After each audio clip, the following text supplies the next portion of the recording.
شوف، انا هقول لك حاجه بس انت هتبقى مجبور عليها.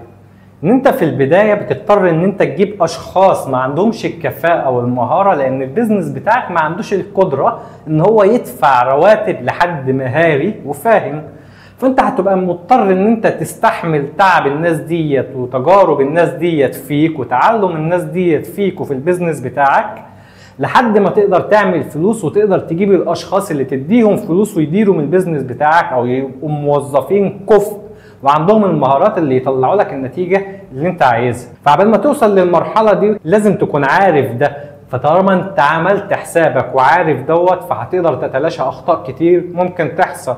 هتقدر توفر على نفسك تعب اعصاب ومجهود والمثاليه الزياده اللي انت هتبقى عايزها في كل موظف وكل شخص موجود معاك في الفريق. محدش هيكون مثالي بالاخص لو هو لسه بيتعلم.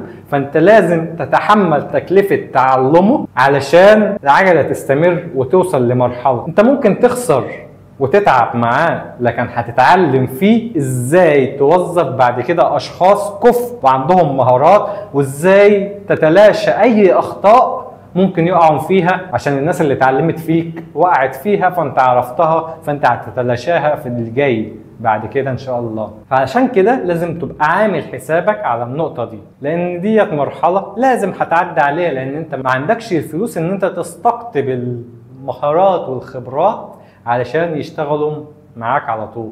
انت نفسك محتاج ان انت اصلا لسه تتعلم في البيزنس بتاعك. فانت هتاخد اول سنتين هما تجارب وتعلم علشان بعد كده تقدر تحط السياسات والقواعد اللي يمشي عليها عميلك وشركتك وانت اولهم. واخر نصيحة تابعني عشان هتستفيد مني كتير في الفترة اللي جاية، لان هقدم لك سلسلة كبيرة جدا من اخطاء البدايات في الشركات وحلول عملية ليها، لان انا نفسي وقعت فيها. لو انت ما تعرفنيش، انا محمود فرج، صاحب شركة اي خدمة في البيزنس لتطوير الاعمال والتسويق.